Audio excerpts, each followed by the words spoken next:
Halo teman-teman semuanya, di sini saya akan menjelaskan materi pertemuan 10 dari mata kuliah pelayanan publik. Materi apakah itu? Ya, materi digitalisasi pelayanan publik. Bagian yang pertama, di sini saya mengutip penjelasan dari Ibu Dr. Siti Marwiyah, SHMH, dari buku yang berjudul Strategi Peningkatan Kualitas Pelayanan Publik di Era Digitalisasi. Menurut beliau, di era yang semakin maju ini, pemerintah dituntut untuk meningkatkan inovasi pelayanan publik.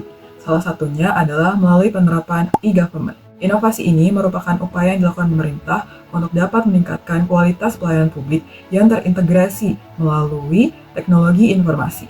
Salah satu bentuk implementasinya adalah website pemerintah.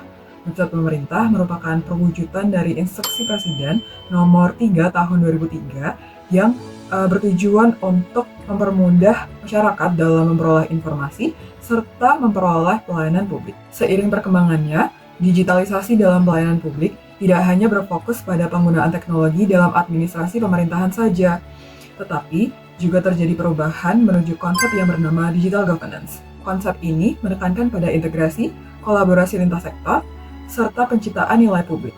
Bagian yang kedua, di sini Ibu Marwiyah menjelaskan bahwa digitalisasi pelayanan publik tidak hanya memberikan manfaat kepada masyarakat saja, tetapi juga kepada internal penyelenggara pelayanan publik itu sendiri, yaitu pemerintah.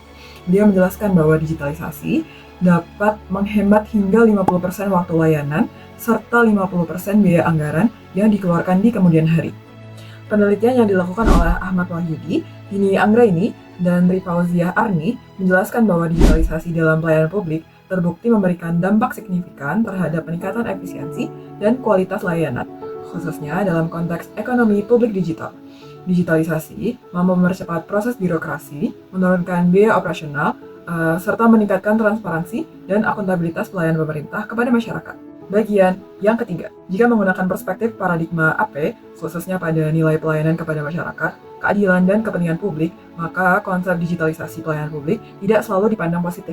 Mengapa? Hal ini karena meskipun digitalisasi mampu meningkatkan efisiensi dan kecepatan pelayanan, pendekatan ini berpotensi terlalu berfokus pada aspek teknologi, sehingga mengabaikan kondisi sosial masyarakat yang beragam. Tidak semua warga memiliki akses internet yang stabil, tidak semua warga memiliki perangkat digital, dan tidak semua warga memiliki literasi digital yang baik. Apa akibatnya? Akibatnya adalah sebagian kelompok masyarakat seperti lansia, masyarakat di daerah terpencil, atau kelompok ekonomi lemah dapat mengalami kesulitan dalam mengakses layanan publik yang telah terdigitalisasi. Bagian yang keempat, keberhasilan implementasi digitalisasi sangat berpengaruh oleh kesiapan SDM atau sumber daya manusia, kesiapan infrastruktur, serta kemauan politik dan administratif dalam menjalankan reformasi digital. Penelitian oleh Ahmad Wahyudi dan kawan-kawan menunjukkan bahwa penerapan digitalisasi pelayanan publik di Indonesia masih terkendala oleh adanya disparitas antar wilayah dalam mengakses manfaat digitalisasi. Hal ini menunjukkan bahwa dibutuhkan pemerataan infrastruktur serta peningkatan literasi digital secara nasional. Bagian yang kelima, di sini saya mengambil best practice dari negara Estonia. Negara Estonia dikenal sebagai salah satu negara dengan sistem pemerintahan digital terbaik di dunia. Melalui platform digital yang terintegrasi, warga dapat mengakses hampir seluruh layanan publik secara daring, seperti pembayaran pajak, layanan kesehatan, pendidikan, hingga pemungutan suara atau e-voting. Sistem ini didukung oleh identitas digital nasional dan pertukaran data antar instansi yang terintegrasi, sehingga masyarakat tidak perlu berulang kali menyerahkan dokumen yang sama kepada pemerintah. Keberhasilan Estonia ini menunjukkan bahwa digitalisasi pelayanan publik bukan hanya tentang menyediakan aplikasi atau website, tetapi juga membangun ekosistem digital yang terintegrasi. Integrasi data antar instansi, regulasi yang mendukung, keamanan cyber yang kuat, serta peningkatan literasi digital masyarakat menjadi faktor penting dalam keberhasilan transformasi digital. Digitalisasi pelayanan publik di Estonia merupakan contoh best practice karena berhasil meningkatkan efisiensi birokrasi, mempercepat proses pelayanan, mengurangi biaya administrasi, serta memperkuat transparansi dan partisipasi masyarakat. Keberhasilan tersebut menunjukkan bahwa transformasi digital memerlukan perubahan tata kelola pemerintahan secara menyeluruh, bukan sekadar penggunaan teknologi.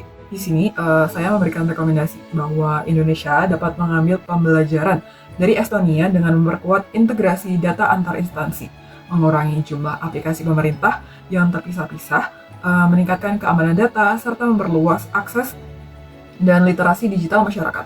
Selain itu, pemerintah perlu memastikan bahwa digitalisasi tetap inklusif sehingga seluruh lapisan masyarakat dapat menikmati manfaat layanan publik digital secara merata.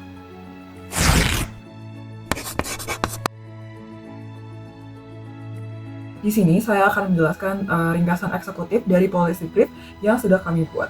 Policy brief kami berjudul Hentikan Kekerasan Seksual, Menelisik Kualitas Layanan Pendampingan Korban Kekerasan Seksual.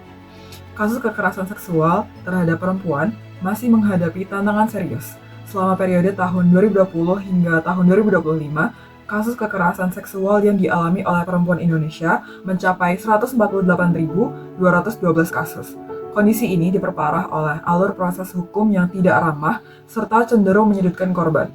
Akar masalahnya meliputi proses hukum yang cenderung menyudutkan korban, proses penyusunan aturan pelaksana Undang-Undang TPKS yang belum selesai dan seringkali macet, kemudian tidak adanya pemahaman atas pelaksanaan Undang-Undang TPKS oleh para aparat penegak hukum, keterbatasan fasilitas pendampingan korban, serta budaya hukum yang cenderung patriarki dan minim perspektif gender. Di sini, kebijakan yang kami rekomendasikan berfokus pada solusi praktikal seperti penyusunan dan penerapan SOP penanganan korban kekerasan seksual, percepatan penyusunan dan penetapan seluruh aturan pelaksana Undang-Undang TPKS melalui tim koordinasi lintas sektor, penguatan kapasitas aparat penegak hukum melalui program pelatihan dan sertifikasi wajib implementasi Undang-Undang TPKS berbasis hak korban, membangun layanan pendampingan terpadu berbasis korban melalui penyediaan ruang ramah korban, pendampingan hukum, dan layanan konseling psikologis yang terintegrasi secara menyeluruh, serta penyelenggaraan edukasi publik